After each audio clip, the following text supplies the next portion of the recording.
Imagine this. Your 11-year-old daughter is giggling, twirling in her favorite dress at her aunt's birthday party. Balloons everywhere, music playing, cake about to be cut.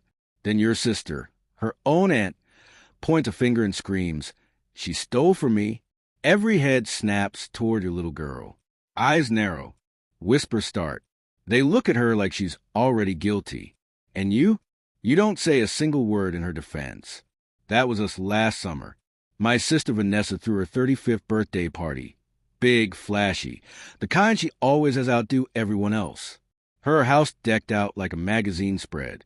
My daughter Lily was thrilled to be there. She's always adored her aunt, even though Vanessa spent years acting like I'm the family disappointment. Lily helped with games, carried plates, smiled the whole time. Then came the accusation.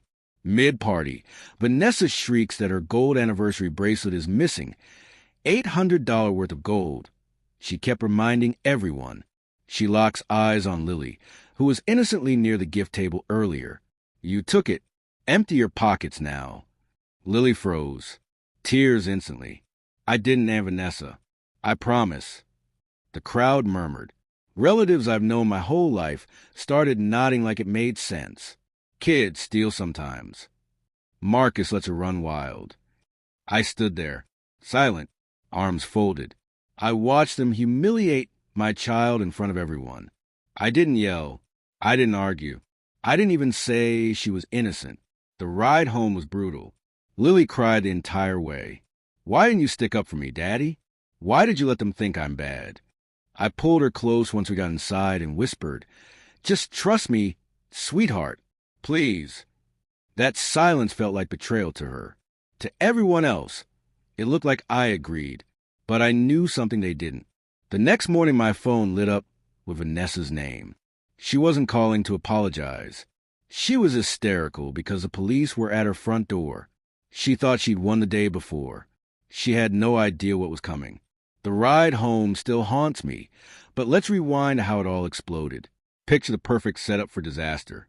Vanessa's house glowing under string lights, laughter spilling out the open doors, a 3-tier cake that probably cost more than my monthly grocery bill. She'd invited half the family, and every friend who could stroke her ego. My little sister always had to be the center of everything. Lily begged to go. "Please, Dad, I want to help Aunt Vanessa have the best birthday ever." How do you say no to that face? So I dropped her off, told her to behave, have fun, and call if she needed me early. She was everywhere, handing out party hats, cheering during musical chairs, even helping Vanessa pin the tail on the donkey with the adults. My girl was glowing, proud, innocent. Then, halfway through cake time, everything shattered. Vanessa's voice sliced through the music like a knife. "Where is it? My bracelet. The gold one Derek bought me. It's gone." Heads turned. She stormed toward the gift table, eyes wild. Everyone quieted. She scanned the crowd and locked on Lily, who was standing maybe 10 feet away holding a stack of used plates. "You were right here earlier. You touched the gifts. You took it." Lily's mouth dropped open. "Aunt Vanessa, I didn't." "Empty your pockets. Now." Vanessa's tone was ice. No question. Command. Lily looked at me, eyes huge, pleading. The whole party stared. Cousins I grew up with, aunts who used to babysit me. They didn't defend her. A few even nodded like it was obvious. Kids sometimes take shiny things. Marcus spoils her. I felt my fists clench. My heart hammered. But I stayed rooted, silent, watching them circle my daughter like sharks. Vanessa stepped closer. "If you don't show me those pockets, I'm calling the police right now." Lily started to cry, big, silent tears. She reached into her dress pockets with shaking hands. Nothing. Of course nothing. The crowd murmured louder. Judgment thickened the air. I could have shouted. I could have grabbed Lily and left. Instead, I met Vanessa's glare and said absolutely nothing. That silence? It cost me everything in that moment. But I had already seen the first crack in her perfect story. And the real bomb was still ticking. The real bomb was still ticking. And it started exploding the second we pulled into our driveway. Lily barely made it to the front door before she broke. Full sobs. The kind that shake a kid's whole body. She ran straight to her room, slammed the door, and wouldn't come out. I stood in the hallway listening to her cry, asking the ceiling the same question she'd asked me in the car. Why didn't you defend me, Daddy? I knocked softly. Lily? Sweetheart, can I come in? No answer. Just muffled hurt. I cracked the door anyway. She was curled on her bed, face buried in her pillow. They all think I'm a thief now. Aunt Vanessa hates me. And you just stood there. That cut deeper than anything Vanessa said. I sat on the edge of the bed. I know it looked bad. I know it hurt. But I promise I saw something they didn't. Just give me one night. Trust me one more time. She didn't reply. She just turned away. By morning, my phone was on fire. First, a group chat notification. Vanessa had posted a wall of text. Marcus's daughter stole my anniversary bracelet right off the gift table. $800 gone. I asked her to empty her pockets, and she cried like the victim. Marcus said nothing. Don't let them near your kids. Disgusting behavior. The replies poured in. Wow, that's low even for a kid. Marcus, you need to teach her better. I always thought Lily was sweet. Guess not. Even my mom chimed in. Vanessa wouldn't lie about something like this. I stared at the screen. My own family, people who watched Lily grow up, choosing Vanessa's version without a single question. The irony burned. The woman who'd spent years calling me irresponsible was now painting my daughter as a criminal and winning. Have you ever watched people you love turn on your child based on one accusation? That silence I kept at the party? It was costing me my whole support system overnight. I didn't reply. Not one word in the chat. Instead, I pulled up our home security footage from when Lily got back. Watched her walk in empty-handed. Still crying. No bracelet anywhere. Proof. But I kept it to myself. Vanessa thought the story was over. She'd humiliated us, rallied the family, reclaimed her spotlight.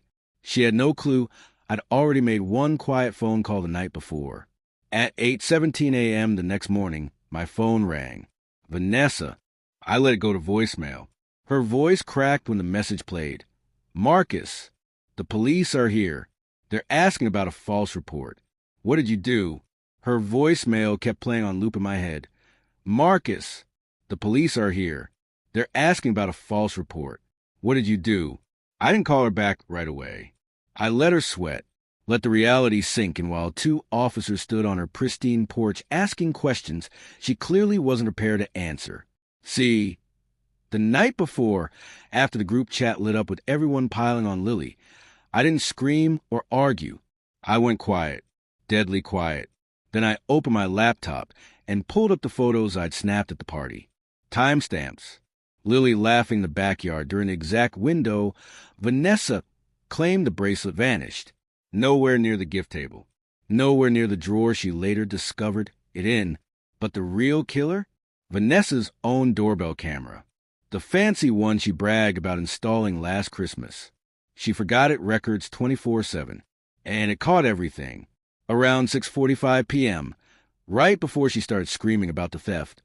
The footage showed her slipping the bracelet off her wrist, opening the side table drawer in the living room, and tucking it inside like it was nothing. Then she closed the drawer, walked back to party, and 30 minutes later realized it was missing. She didn't lose it. She hid it, probably to create drama, probably to get attention, probably because that's who she's always been. I forwarded that clip, along with my photos and a calm explanation, to the non-emergency police line that same night, told them my sister had publicly accused my 11-year-old of theft, demanded she be searched in front of family, and filed what now looked like a false report. They said they'd look into it. They looked fast. When Vanessa finally got me on the phone around 9 a.m., she was screaming, "You set me up. You sent them my own footage? How could you do this to your own sister?" I kept my voice level. "I didn't set you up, Vanessa. You set yourself up the second you pointed at my daughter and called her a thief in front of everyone. You humiliated her. You turned the family against her. All I did was make sure the truth came out." Silence on her end. Then a choked sob. "They're saying I could get charged. False report. Harassment. Marcus, please. Tell them it was a misunderstanding." I didn't answer right away. She started begging, full-on pleading. The same woman who called my kid disgusting now sounded small, broken. But I wasn't done protecting Lily yet. And what she said next made my blood run cold. Marcus, I'll lose everything. My job, my friends. Derek's already talking about leaving if this goes public. Please, I'm begging you. Call them off. Tell them I made a mistake. Tell them Lily can keep the bracelet if that's what it takes. I almost laughed. Keep the bracelet? The one she hid in her own drawer? The one she never lost? Instead, I stayed calm. Vanessa, listen to me very carefully. This isn't about the bracelet anymore. It's about what you did to my daughter. You called an 11-year-old a thief. You made her empty her pockets in front of 30 people. You posted in the family chat calling her disgusting. You turned our own mother against her. And now you wanted to fix it for you. Her breathing hitched. Sobs broke through. I was stressed. The party was perfect, and then I panicked. I mean it. I love Lily. You know I do. Love. Right. By noon, the family group chat had flipped. Police had explained the footage to a few key relatives who asked questions. Apologies flooded in, awkward, backpedaling ones. We should have waited for the full story. Sorry, Marcus. Tell Lily we're sorry. Even Mom texted me privately. I was wrong. Hug that girl for me. Vanessa showed up at my door that evening. Eyes red. Makeup gone. She looked 10 years older. Lily answered the door. Vanessa dropped to her knees, actually knelt, and said, I'm so sorry, baby. I was wrong. I was awful. I never should have said those things. Can you ever forgive me? Lily looked at me. I nodded once. She stepped forward and hugged her aunt. Kids forgive faster than adults ever will. But I didn't. I set the boundary right there. This stops now. Vanessa, no more drama. No more accusations. No more treating us like we're less. You want back in this family? Earn it. She nodded through tears. Promised everything. Walked away smaller than she'd ever been. I'd stayed silent at the party, so the truth could scream louder than I ever could. And in the end, that silence protected my daughter better than any shouting match ever would have. So there it was, the woman who'd screamed thief at an 11-year-old in front of the whole family. Ended up on her knees at my front door, begging forgiveness from the same child she tried to destroy. By morning, she was begging me to stop, begging me to call off the embarrassment, begging me to save her reputation after she'd torched mine and Lily's without a second thought. I didn't gloat. I didn't need to. The truth had already done the heavy lifting. Lily forgave her aunt faster than I ever could, because that's what kids do. They bounce back. They see the good even when adults show their worst. Vanessa's been quieter since. Fewer flashy parties. Fewer digs at me. She texts Lily directly now. Small apologies wrapped in gifts.